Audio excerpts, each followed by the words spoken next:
The Indonesian island of Java is home to large plantations and gorgeous national parks.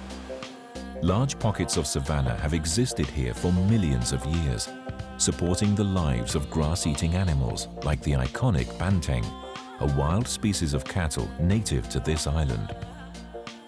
But a few decades ago, some foreign plants started invading this area.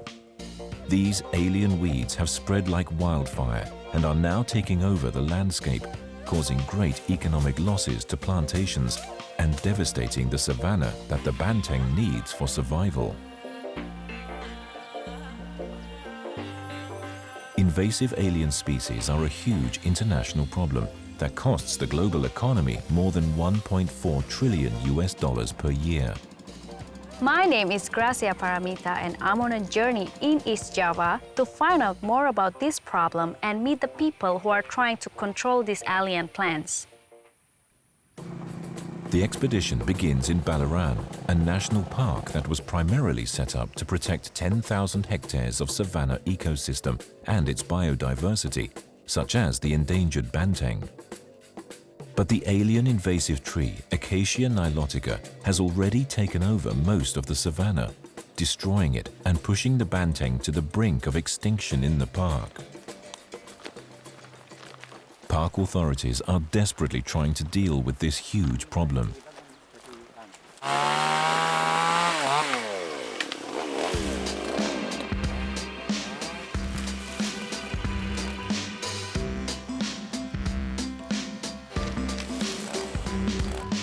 Jadi kita sedang memberantas Acacia nilotica. Jadi Acacia nilotica ini tumbuhan invasif di Taman Nasional Baluran. Ya, dia mengganggu dan merusak savana. Jadi kita harus berantas. Nanang Wahono is a ranger in Baluran National Park, and he leads this team of alien plant hunters. Kenapa dia merusak savana? Iya, karena dia tumbuh di savana, kemudian karena dia pohon. Rumput tidak bisa hidup di bawahnya, sehingga kita harus matikan akasia ini. Setelah terbuka nanti kita tanami rumput. Supaya hewan-hewan yang lain pada bisa datang ya. Betul. Kayak tadi saya lihat ada rusa, terus ada hewan-hewan yang lain. Invasive alien plants are non-native species intentionally or accidentally introduced by people to a new habitat. There they rapidly proliferate due to the lack of natural plant competitors and enemies such as insects and diseases, and thus suffocate native vegetation. Acacias first arrived in Indonesia's Bogor Botanical Garden in the 1800s. Dutch scientists brought them here from India with the intention of creating plantations to produce gum arabic. They bring all the species from overseas to be planted in our area, in Indonesian territory. This acacia needs the hot climate, so it is a very suitable habitat for them. In the 1960s, acacias were planted in Baluran National Park to serve as a fire break, protecting the valuable teakwood plantations that surrounded the fire-prone park. This kind of species is what is fire resistant. They think about putting this plant as a fire breaks, but they don't know that this plant has a characteristic which is invasive. The growth of acacia was unbearable. Acacias reproduced rapidly and turned out to be deadly to the savanna's grass. In just a few years, the alien acacias expanded from a small area planted along the western boundary of the park to invade large zones inside the protected area, destroying more than half of the savanna. With much of the grass gone, grazers like the banteng lost their main source of food and the ecosystem they needed for survival. The population of the endangered banteng dropped so drastically that the park has started an experimental breeding program.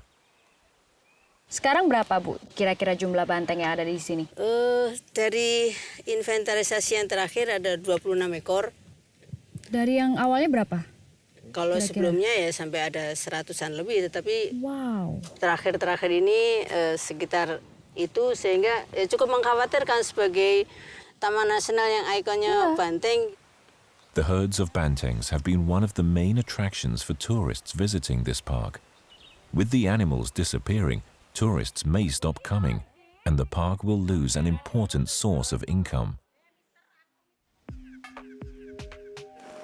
Nanang and the team of alien plant hunters are still hard at work in the acacia-infested area. Nah, setelah dipotongin, mau ngapain lagi nih? Nah, setelah Kok kita ada yang potong, ngecat-ngecat gitu? itu Bapak itu lagi ngoles. Jadi tunggak ini harus kita oles dengan herbisida supaya tidak tumbuh lagi. Gitu. Oh. Oke, Mas, coba praktekin nih, Mas. Ajarin gimana caranya. Pokoknya kita harus pastikan semuanya kena supaya betul-betul mati. Mereka akan tumbuh lagi nggak? Seharusnya tidak. Nah, tapi kalau nanti ada yang terlewat tidak teroles, di situ nanti dia akan tumbuh lagi. Oh, gitu ya.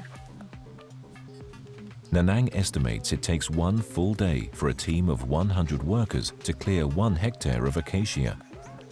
At this rate, it would take a team this size decades to clear the park of acacias, and it would have an exorbitant cost. So this is Nanang and his team's way to cut off the invasive alien species. But there are other methodology, and we will meet the scientists who are very dedicated on these issues. Halo semuanya. Sehat-sehat, segar? Iya. Dari mana, Bu?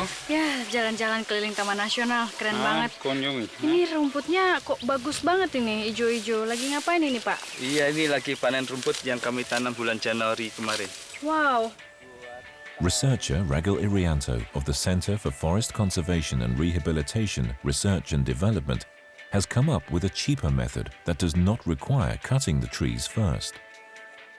Dengan sistem stem brushing, tanaman Acacia yang masih hidup, kita oles pada permukaan pangkal batangnya sepanjang 30 cm, kita oles mengeliling dengan herbisida. Nanti daun tanaman itu akan menggugurkan, gugur daun, kemudian tanaman mati dan kulit batang akan mati juga. Lapuk ya. Lapuk.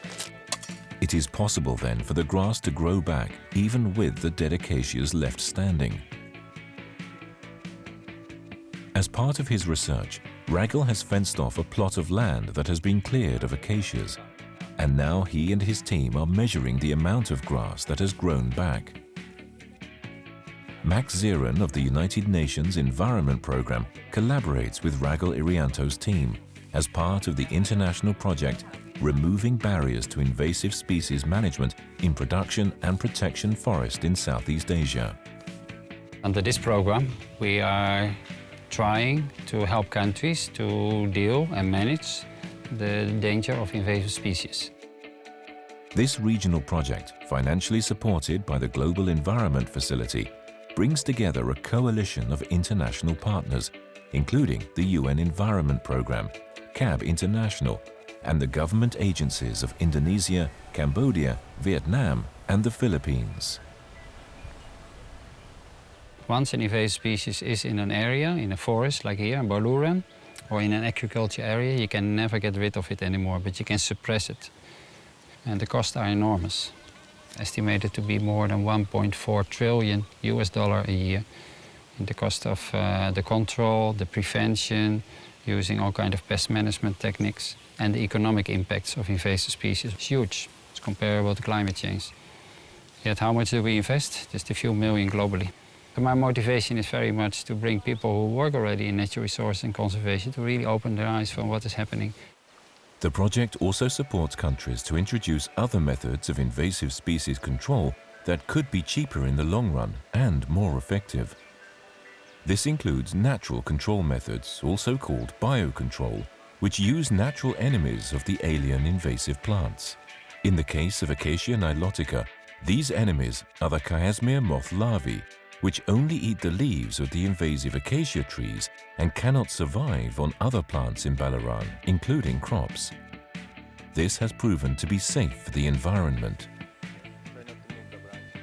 The amount of grass in Ragil's research site turns out to be quite a lot. This amount could feed a healthy banteng population. Semoga rumput-rumput yang ada di sini bisa mendatangkan banyak satwa-satwa di Taman Nasional. Ya, dengan mudah-mudahan. Ya.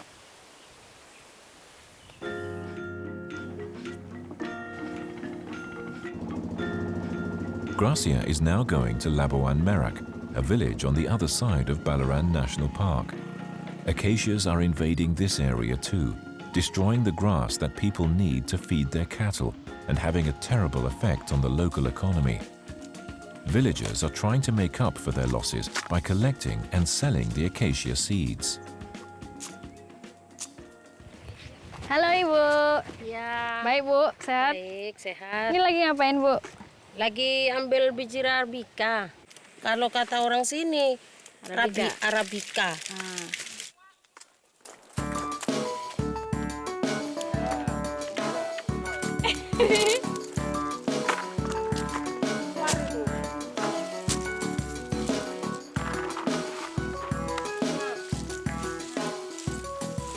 Bu, dulu Ibu pernah dengar nggak Bu, sebelum banyak akasia ini kira-kira jadinya apa Bu?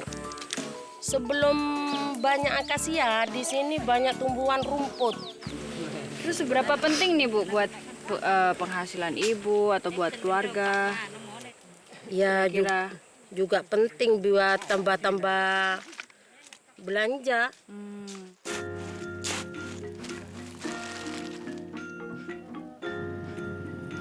They pack their harvest and take it to the village's seed buyer, who extracts the seeds from the pods. The acacia seeds will be used by powdered coffee manufacturers as part of their coffee mix. Sekitar 90-an itu masih pohon akasia itu sangat-sangat kecil, Pak. Perkembangannya memang sangat cepat dan pesat. Jadi seandainya dipotong, kalau cuma sekedar dipotong, tumbuhnya itu akan lebih banyak. Sukar untuk diantisipasi untuk mematikan pohon akasia tersebut. While the villagers make extra income from the acacia seeds, the alien plants have a very negative impact on their more lucrative cattle raising. Arabica itu sangat merugikan, baik dari masyarakat maupun ke Taman Nasional Baluran sendiri, karena Arabica akasia tersebut, Pak, ya, kalau di bawahnya, kalau sudah besar pohonnya, yang jelas rumput tidak akan tumbuh, juga seperti hewan-hewan itu akan kekurangan makan, juga sapi kita ya termasuk juga kekurangan makan. Rumput itu akan mati di bawah pohon akasia tersebut. Juga sukar untuk memantau sapi-sapi kita yang makan rumput di situ. As the grass near the village dwindles, the cattle help spread the alien invasion by eating the acacia seeds and then dispersing them in their manure to pastures further away, worsening the situation. Kalau dulu memang banyak banteng-banteng yang berkeliaran, sampai sekarang banyak yang sekarang katakanlah hampir punah. The problems posed by alien invasive plants in Baluran are huge, but ecosystem restoration efforts are having positive results. This large area used to be covered by acacias, but after much work, the savanna has been restored, and the bantengs are starting to come back. Wow, amazing! I just saw one of the 26 remaining bantengs. Ya, sangat mengejutkan sekali. Sangat jarang orang yang bisa lihat banteng di Baluran sekarang ini. Jadi seperti ini kita bisa lihat siang hari, kita sangat beruntung sekali.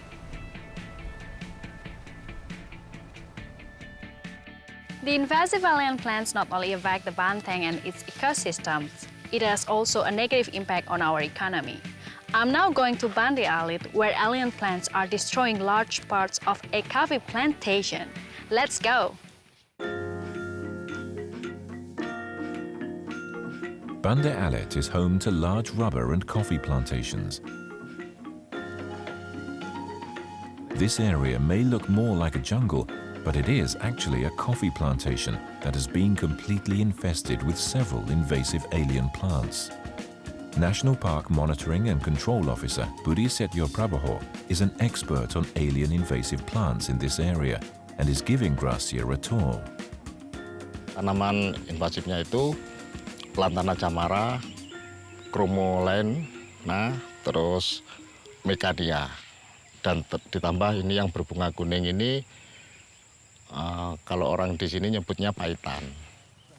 They take a walk and find a team of alien hunters, machete in hand, busy cutting down the invasive plants.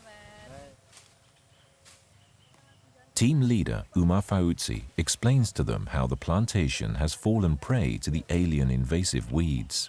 Awal tanam kopi itu kurang lebihnya antara tahun 70-an. Pertama awalnya ya, tertanam kopi, itu kopinya bagus ini. Setelah tumbuh tanaman pengganggu jenis mekania, itu yang jenis tanaman yang mengganggu terhadap tanaman kopi, itu yang bisa mematikan terhadap tanaman. Kalau kita dibiarkan tanaman mekania itu menjalar, itu nanti tumbuhan kita yang kita kelola itu akan mati, sehingga akan terjadi suatu kebangkrutan terhadap perusahaan. This 300-hectare plantation used to produce 300 tons of coffee per year. Over the past 11 years, the harmful invasive plants have taken over large areas, reducing the productive land to only 100 hectares. Yearly harvest now has plummeted to 50 tons, only 16% of the original yield. It is impossible for the team to keep up with the spread of the alien weeds by simply cutting them down, so they have to spray the area with costly herbicides twice a year. Ya kalau masa keselnya memang kesel istilahnya karena apa? Karena kita yang merawat tanaman itu kita akan supaya mendapatkan hasil. Kalau tanaman kita diganggu terus sama tanaman-tanaman itu pengganggu itu kan kita akan merasakan kerugian.